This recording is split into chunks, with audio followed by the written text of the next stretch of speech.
আসসালামু আলাইকুম এভরিওয়ান। আজকে আমরা পড়ব হচ্ছে item number 3, medical ethics and malpractice. So প্রথমে হচ্ছে তোমার প্রফেশনাল নেগলিজেন্সকে আর কয়েকটা নাম আছে, যেমন হচ্ছে মেডিকেল নেগলিজেন্স, মালপ্র্যাকটিস আর মালপ্র্যাকসিস। সো প্রফেশনাল নেগলিজেন্স মানে হচ্ছে তোমার act of commission and act of ওমিশন, দুইটাই মিলায় যেটা হয় সেটা হচ্ছে তোমার নেগলিজেন্স। এখন জানা হয় যে what is commission and what is ওমিশন, ঠিক আছে? কমিশন মানে হচ্ছে তোমার doing something that one is not suppose to do, ঠিক আছে? আর ওমিশন মানে হচ্ছে failing to do something that one is suppose to do, ঠিক আছে? আর এখন যে প্রফেশনাল নেগলিজেন্সের ডেফিনেশন আছে, এটা হচ্ছে absence of reasonable care and skill or willful negligence of a medical practitioner during the treatment of his patient that causes bodily injury or death of the patient, ঠিক আছে? এটা ধরা হয় তোমার ভাইবাতে ধরা হয়, আবার রিটেনেও অনেকবার ডেফিনেশন করে আসে, ঠিক আছে? তারপর হচ্ছে what are types of professional negligence. There is civil, criminal, corporate and contributory negligence.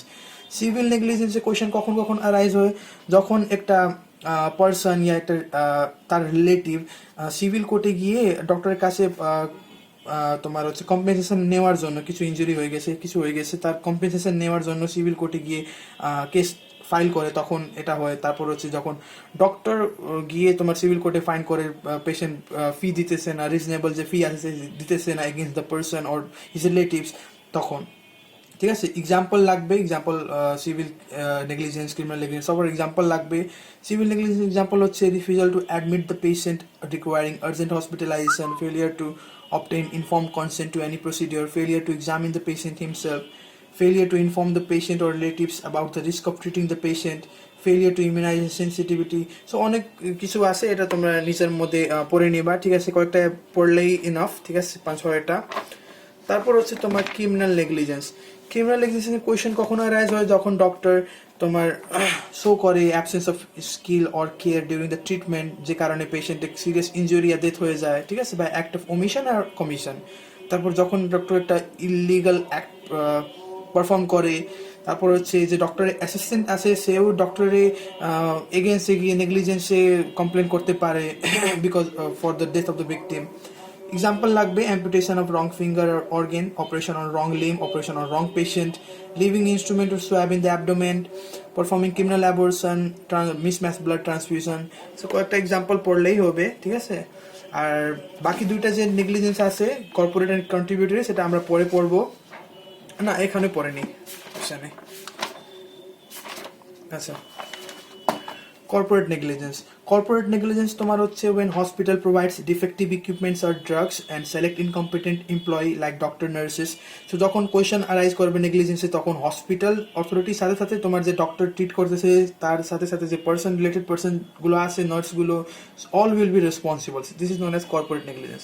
R contributory negligence মানে হচ্ছে কন্ট্রিবিউট করতেছে, মানে হচ্ছে তোমার পেশেন্ট, ডক্টরের নেগলিজেন্স সাথে সাথে তোমার পেশেন্টও নেগলিজেন্স কন্ট্রিবিউট করতেছে। তোমার it is defined as the negligence by the patient or his attendant doctor resulting in the delayed recovery or harm to the patient.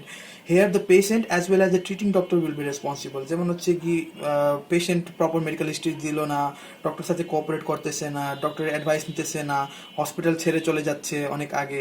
So এটা হচ্ছে মোটামুটি তোমার কন্ট্রিবিউটরি নেগলিজেন্স, ঠিক আছে?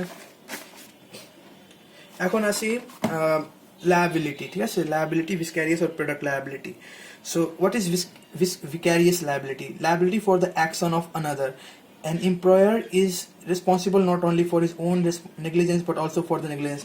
মানে একটা হচ্ছে যে চাকরি দিতেছে, সে নিজের নেগলিজেন্স জন্য শুধু রেসপন্সিবল হবে না, তার যে চাকরি যে মানে তার যে এমপ্লয়ারগুলো আছে, মানে তার যে স্টাফগুলো আছে, তার নেগলিজেন্স এই তোমার রেসপন্সিবল। যেমন হচ্ছে তোমার অনেক ডক্টর প্র্যাকটিস করতেছে, ঠিক আছে? তো দুইজন ডক্টর মিলে প্র্যাকটিস করতেছে, একজন ডক্টর তোমার যদি নেগলিজেন্স করে, তার যে পার্টনার ডক্টর আছে সেও তোমার মানে নেগলিজেন্স চার্জ লাগবে। তারপর হচ্ছে যেমন একটা অপারেশন চলতেছে, অপারেশনের মধ্যে তোমার যে স্টাফগুলো আছে, মানে একটা বড় বড় ডক্টর আছে, তার ছোট ছোট ডক্টরগুলো আছে যে অ্যাসিস্ট করতেছে ডক্টরকে, মেন ডক্টরকে। সো যদি অ্যাসিস্ট্যান্ট তোমার নেগলিজেন্স করে, তখন যে মেন ডক্টর আছে তার উপরেও নেগলিজেন্সের চার্জ লাগবে, ঠিক আছে? সো কি কন্ডিশন ফুলফিল করতে হবে? there must be employer-employee relationship, employee conduct must be within the scope of his employment, and the incidents would have been occurred while on the job. So এই এক্সাম্পলগুলো আছে, যে example আমি বললাম, যেমন হচ্ছে principal doctor becomes responsible for the negligence of his assistant, two doctor practice as partner, one is responsible for another, hospital management is responsible for physician or internee doctor, ঠিক আছে। এখন হচ্ছে তোমার product liability. So product liability মানে কি, এটা হচ্ছে physical agents that causes injury or death of the patient during the treatment, ঠিক আছে, যে প্রোডাক্টের কারণে যে কিছু ইনজুরি হতে পারে, ঠিক আছে, যেমন হচ্ছে তোমার ফল্টি মেডিসিন, ইয়া মেডিসিন এক্সপায়ার্ড হয়ে গেছে, তারপর হচ্ছে তোমার নেগলিজেন্টলি ডিজাইন মেডিকেল আর surgical instrument, inadequate operating of instruction। So এখানে তোমার ম্যানুফ্যাকচারার, যে মেডিসিনের ম্যানুফ্যাকচারার আছে, সে রেসপন্সিবল হবে, ঠিক আছে। তারপর হচ্ছে what is euthanasia. Euthanasia is made up of two word, eu means good, thanatos means death, ঠিক আছে, থ্যানাটোলজি পড়ছিলাম না আমরা, যে death deals with the death. So euthanasia, it is also known as mercy killing, it means producing painless death of a person who is suffering from hopelessly incurable and painful disease, ঠিক আছে। দুই ধরনের হয়, একটা হচ্ছে active and passive, positive negative বলতে পারো। এটা জাস্ট এতটুকু মনে রাখবা, it is because of act of commission, এটা হচ্ছে বিকজ অফ অ্যাক্ট অফ ওমিশন। অন্য একটা ক্লাসিফিকেশন আছে ভলেন্টারি, ইনভলেন্টারি, নন ভলেন্টারি, এটা লাগবে। যেমন হচ্ছে ভলেন্টারি মানে হচ্ছে at the will of the patient person, involuntary হচ্ছে against the will of the person, আর নন ভলেন্টারি হচ্ছে means the person is incapable of making their wishes, he is in irreversible coma and all, ঠিক আছে। এখন আসি আমরা consent. So it is a free, valid, voluntary agreement, compliance or permission to do an act. It is known as consent. Consent অনেকবার তোমার হচ্ছে short note হিসাবে আসে।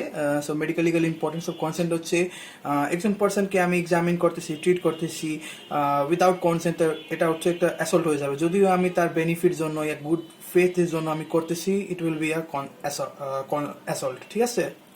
তারপর if a doctor fails to give proper information before operation or treatment, then he will be charged for negligence, that is civil negligence. তারপর আছে types of consent. there is two types of consent, implied and express. implied মানে হচ্ছে specifically stated by the patient, মানে ধরো একজন patient আমার কাছে আসলো, ঠিক আছে, ট্রিটমেন্ট করার জন্য ইয়া কিছু করার জন্য, সে আসছে আমার কাছে, আমি তার পালসটা দেখলাম, তার ব্লাড প্রেশার মেজার করলাম। সো এটা হচ্ছে তোমার ইমপ্লাইড কনসেন্ট। তার জন্য আমি তাকে বলবো না, ঠিক আছে, মানে আমি আপনাকে মানে আপনি পালস নাপতে চাই, ব্লাড প্রেশার নাপতে, মানে ডাইরেক্ট আমি তাকে করলাম। তো এটা হচ্ছে একটা ইমপ্লাইড, মানে সে আমার কাছে তো ট্রিটমেন্ট করার জন্যই আসছে, তাই না, মানে চেক আপ করার জন্য। তো সেটা হচ্ছে ইমপ্লাইড কনসেন্ট। তারপর হচ্ছে এক্সপ্রেস, হচ্ছে তোমার ভার্বাল অর রিটেন কনসেন্ট, ঠিক আছে। ইমপ্লাইড কনসেন্ট দেখো, যে রুটিন মেডিকেল এক্সামিনেশন, যেমন palpation, auscultation, holding arms for injection, এটা হচ্ছে একটা ইমপ্লাইড কনসেন্ট। তারপর হচ্ছে ইনফর্মড অর রিটেন কনসেন্ট, এটা হচ্ছে এটা অনেক ইম্পর্টেন্ট, এটা লাগবে। It implies an understanding by the patient, that is the nature of the condition of the patient, the nature of the proposed treatment or procedure, the nature of the alternative treatment or procedure, the risk of and benefits of both in proposed and alternative procedure, and the potential risk of not receiving the treatment, and the prognosis of the disease. এখন আসি what is the criteria for valid consent, এটা লাগবে, ঠিক আছে। এটা হচ্ছে person should be mentally sound, above 12 years of age, should not be under any fear of threat or injury, and he should not be under any misconception of facts. কখন consent লাগবে না, এমার্জেন্সির জন্য কনসেন্ট লাগবে না, নোটিফিয়েবল disease জন্য consent লাগবে না, ঠিক আছে। এখন আসি একটা স্পাউসে কি কি কনসেন্ট থাকে, ঠিক আছে। এটা হচ্ছে termination of pregnancy, sterilisation, artificial insemination, donation of sperm or semen, তার জন্য কনসেন্ট লাগবে স্পাউসে। লোকা প্যারেন্টিস মানে কি, এটা হচ্ছে consent from a person in charge of a child, ঠিক আছে। এখন আসি what is professional secrecy. Professional secrecy আর medical confidentiality, it is the opposite of privilege communication. Privilege কমিউনিকেশনটা কি, সেটা আমরা পরে পড়বো। এখন আসছে তোমার প্রফেশনাল সেক্রেসি হচ্ছে, it is an implied term of contract between the doctors and his patient to keep secrets secret the confidentiality of the patient which the doctor comes to know in the course of his professional work. মানে হচ্ছে একটা patient doctor একটা পার্সনে treatment করার সময় যে যে তার personal লাইফের ব্যাপারে জানতে পারে, তাকে সে কনফিডেন্স রাখবে, তাকে সিক্রেট রাখবে, সেটাই হচ্ছে তোমার প্রফেশনাল সেক্রেসি, ঠিক আছে। যেমন হচ্ছে A person should not disclose the illness of his patient with other without the consent of the patient. তারপর হচ্ছে যদি পেশেন্ট মেসার হয় তাহলে সে প্যারেন্টসকে, রিলেটিভসকে তার ইলনেস ব্যাপারে বলতে পারবে না। তারপর হচ্ছে হাজব্যান্ড ওয়াইফের কেসের জন্য এক আলাদাকে মানে ইচ আদারকে বলতে পারবে না, এটাই হচ্ছে, ঠিক আছে। এখন হচ্ছে তোমার মেডিকো লিগাল অটোপসির জন্য কনসেন্ট লাগবে না, আর সাইন্টিফিক তোমার একাডেমিক অটোপসির জন্য কনসেন্ট লাগবে। এই যে medico legal autopsy, forensic autopsy, scientific, clinical, academic autopsy, অনেক ধরনের অটোপসি, 2 ধরনের অটোপসি আছে, সেটা আমরা পরে অটোপসি আইটেমে পড়বো, ঠিক আছে। আচ্ছা, ডেথ সেন্টেন্স কি লিখলাম? ডেথ সেন্টেন্স হচ্ছে সেশন কোড দিবে। আচ্ছা, এটা হচ্ছে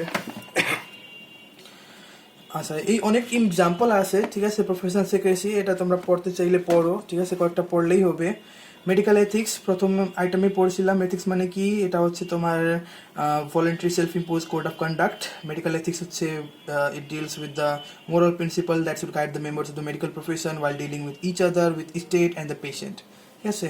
হিপোক্রেটিক, আচ্ছা, জেনেভা ডিক্লারেশন ইয়া হিপোক্রেটিক, অনেক জেনেভা ডিক্লারেশন আমরা লাগবে, পুরা পয়েন্ট মুখস্থ থাকতেই হবে, ঠিক আছে। হিপোক্রেটিক ওথ এটা হচ্ছে oldest code of the medical practitioner, earliest code, ঠিক আছে, ওল্ডেস্ট কোড। আচ্ছা, ঠিক আছে, এটা হচ্ছে জেনেভা ডিক্লারেশন। জেনেভা ডিক্লারেশন হচ্ছে তোমার it is the modern form of Hippocratic oath. এটা হচ্ছে তোমার সেপ্টেম্বর 1914 এটা সুইজারল্যান্ডে হয়েছিল বাই ইন্টারন্যাশনাল মেডিকেল কমিউনিটি। পরে এটাকে ডিক্লারেশনে অ্যামেন্ড করা হয়েছে 1983-এ, ঠিক আছে। কি বলছে? এটা হচ্ছে তোমার আমার মনে হয় যে প্রথমে এমবিবিএস এ ভর্তি করার আগেও তোমরা এই জেনেভা ডিক্লারেশন কোডটা পড়েছিল, আর হচ্ছে এমবিবিএস করার পরও এটা পড়তে হবে মেবি। সো এটা হচ্ছে I solemnly pledge to dedicate my life to the service of humanity. আচ্ছা, পয়েন্টগুলো আছে, এটা তোমরা নিজের ভাবে মুখস্থ করবা। এটা মুখস্থ করার কোনো ট্রিক তো আমার মনে নেই, আমি তো জাস্ট এটাকে ডাইরেক্টলি সিরিয়ালি অনেক প্র্যাকটিস করতে করতে এটাকে মুখস্থ করছি। আমি কোনো এর জন্য কোনো নিমোনিক্স কিছুই মানে তৈরি করতে পারলাম না, ঠিক আছে। ডাইরেক্ট মুখস্থ করলাম প্র্যাকটিস করতে করতে, ঠিক আছে। এটা হচ্ছে তোমার জেনেভা ডিক্লারেশন, পুরাটা পয়েন্ট মুখস্থ করবা, অনেক লাগবে। লাস্টে হচ্ছে I make this promises সোলেমলি freely and আপন মাই অনার। এখন হচ্ছে what is professional misconduct, infamous conduct, অনেকবার ধরে, ঠিক আছে। ইট is the conduct or behaviour of a medical practitioner during the practice of his profession that is considered as disgraceful or dishonorable by his professional colleague of good repute and competence. আচ্ছা, medical professional মিসকন্ডাক্টে example হিসাবে তোমরা বলতে পারবা যে adultery, advertising, 6টা এ আছে। Adultery, advertising, abortion unlawful, association of underqualified persons in professional matter, addiction, alcohol and agent. তারপর 3টা সি আছে, কনভিকশন বাই কোর্ট, কভারিং আর ফলস সার্টিফিকেট। তারপর হচ্ছে ডিকোটমি, ফি শেয়ারিং, কভারিং, এগুলো তোমার লাগবে, ঠিক আছে। এখন অ্যাডাল্টারি ব্যাপারে জানি। অ্যাডাল্টারি হচ্ছে voluntary sexual intercourse between a married women and a male. সে একটা ম্যারিডও হতে পারে, আনম্যারিডও হতে পারে উইদাউট দেয়ার স্পাউস। এখানে হচ্ছে মেল জন্য 5 ইয়ারের পানিশমেন্ট থাকে, কিন্তু ফিমেল জন্য কোনো পানিশমেন্ট থাকবে না। এখন আসি কভারিং। কভারিং মানে কি? এটা হচ্ছে তোমার assisting someone who has no medical qualification to attend, treat or perform an operation. আর যে ডিকোটমি আছে, ডিকোটমি আর ফি শেয়ারিং, এটা দুইটাই অপোজিট টার্ম, ঠিক আছে। ডিকোটমি মানে হচ্ছে receiving or giving commission or other benefits to a professional colleague or manufacturer is known as dichotomy or fee splitting. আর ফি শেয়ারিং হচ্ছে sharing of fee generally received by a combined operation. মানে একটা operation হচ্ছে, ওইখানে অপারেশনের মধ্যে তোমার সার্জনও কাজ করে, তার অ্যাসিস্ট্যান্ট কাজ করে, নার্সগুলো কাজ করে, অ্যানেস্থেটিক কাজ করে, মানে যে ফিটা পাইলাম সেই ফি আমরা মানে নিজের হিসাবে ডিস্ট্রিবিউট করলাম সার্জনের মধ্যে, অ্যাসিস্ট্যান্ট মধ্যে, অ্যানেস্থেটিক মধ্যে। এটা হচ্ছে তোমার ফি শেয়ারিং, এটা হচ্ছে তোমার এথিক্যাল, আর এখানে কোনো পানিশমেন্ট দেওয়া হয় না। কিন্তু ডিকোটমি তোমার আনএথিক্যাল হয়, আর এখানে তোমার ইরেজার অফ নেম হইতে পারে রেজিস্ট্রেশন থেকে, ঠিক আছে। এখন হচ্ছে what are the rights and privilege of a registered medical practitioner. So এটা লাগবে। Right two practice medicine, right to choose a patient, right two dispense medicine, right to choose and supply dangerous medicine to the patient, right to add title and description, right to issue medical certificate, right to give evidence as an expert in the court. আচ্ছা, কি precaution নিতে পারবা against negligence? Patient সাথে good relationship রাখতে হবে, কোনো কিওরকে guarantee করবো না, ফুল মেডিকেল রেকর্ডস রাখবো, তারপর হচ্ছে কনসেন্ট নিব পেশেন্ট থেকে, বিফোর অপারেশন ইনফর্মড কনসেন্ট নিব, ডায়াগনোসিস করবো ল্যাবরেটরি টেস্ট দিয়ে। তারপর ফিমেল, হ্যাঁ অনেক ইম্পর্টেন্ট, ফিমেল পেশেন্টকে ফিমেল অ্যাটেন্ডেন্স সামনেই আমি এক্সামিন করব, ঠিক আছে। এটা হচ্ছে মোটামুটি। আচ্ছা, আরও জিনিস আছে, doctrine of res, res ipsa loquitur আর নোভাস অ্যাক্টাস ইন্টারফিয়ারেন্স, ঠিক আছে, এটা লাগবে, এটা আমাদের প্রফতেও আসছিল। So what is the doctrine of rapism? It means that things or the fact speaks for itself. The professional negligence of a physician must be proved in the court by the expert opinions, expert evidence of another physician. যেমন হচ্ছে example, failure to give ATS anti-tetanus serum, burn from hot water bottle or X-ray therapy, mismatched blood transfusion, এইগুলো এক্সাম্পলগুলো আছে, পড়ে নিবা। A person is responsible, not novus actus intervenens. A person is responsible not only for his own action but also for the logical consequences of his action. যেমন হচ্ছে living strap on instrument in the abdomen, এটা ছেড়ে পর তার post operative কিছু কমপ্লিকেশনগুলো হবে, ইনফেকশনগুলো হবে, তার জন্যও সেই পার্সন রেসপন্সিবল হবে, ঠিক আছে। আর কর্পোরেট কন্ট্রিবিউটর নেগলিজেন্সটা আগেই বলে দিয়েছিলাম। আচ্ছা, এখন আসি প্রিভিলেজ কমিউনিকেশনে। বলছিলাম না যে এটা হচ্ছে তোমার opposite of professional secrecy. So, in certain circumstances, a doctor is justified in disclosing information about his patient to proper authority, and the communication is regarded as privileged communication. মানে অনেক এমন সার্কামস্ট্যান্স যেখানে ডক্টর কোনো proper অথরিটিকে ইনফরমেশনগুলো disclose করে দিয়েছে about his patient, তো কিছু জাস্টিফিকেশন জন্য মানে জাস্টিফাই হতে পারে, ঠিক আছে। যেমন হচ্ছে ইনফেকশিয়াস ডিজিজ জন্য, ধরো একজন খালা কাজ করতেছে একটা হোস্টেলে, ঠিক আছে, এই এক্সাম্পলটা ধরবে, ঠিক আছে। একটা হোস্টেলে কাজ করতেছে, তাকে কোনো ইনফেকশিয়াস ডিজিজ হয়েছে, যেমন টিবি হয়েছে, ঠিক আছে, কোনো ইনফেকশন হয়েছে, এন্টেরিক ইনফেকশন, তো তখন সে কাজ করতেছে, ওটা কিছু হলো, সে গিয়ে চেক আপ করাইছে, তখন ডক্টর তাকে সাজেশন দিল যে আপনি এই কাজটা কিছুদিন সময়ের জন্য আপনি ছেড়ে দেন, তখন পর্যন্ত আপনি ভালো না হয়ে যাবেন, ঠিক আছে। কিন্তু যদি সে রিফিউজ করলো, যে বলে না আমি তো মানে আমার তো কাজ করতে হবে, নাহলে টাকা কিভাবে কমাবো, এরকম মানে কিছু অবস্থা থাকলে বলবে যে আমি তো কাজ করব, তখন ডক্টর যে হোস্টেল ওয়ার্ডেন ইয়া ম্যানেজার আছে, ওনাকে গিয়ে এই জিনিসটা বলতে পারবে যে আপনার এই যে কুক আছে, যে খালা আছে, ওনাকে এই সমস্যা হয়েছে, এই কমিউনিকেবল ডিজিজ হয়েছে, আপনি যদি তার না করেন তাহলে এই ডিজিজটা অন্য স্টুডেন্টকে মানে ছেড়ে দিতে পারবে, ঠিক আছে। তো এই জন্য জাস্টিফিকেশন, ঠিক আছে। তারপর হচ্ছে ভেন্ডাল ডিজিজ জন্য এটা রাখবে তোমার হচ্ছে গোনোরিয়া পেশেন্ট, হচ্ছে সিফিলিস পেশেন্ট তোমার ম্যারি করতে পারবে না before cure, are suffering from গোনোরিয়া তাকে সুইম করতে দিতে হবে না, ঠিক আছে, সুইমিং পুলে যেখানেও। তারপর সার্ভেন্ট এমপ্লয়ি, এটা ড্রাইভার আছে, তাকে হাই ব্লাড প্রেশার হয়েছে, অ্যালকোহল খাচ্ছে, ড্রাগ অ্যাডিকশন হচ্ছে, কার ব্লাইন্ডনেস আছে, এপিলেপসি আছে, তার জন্য হতে পারে।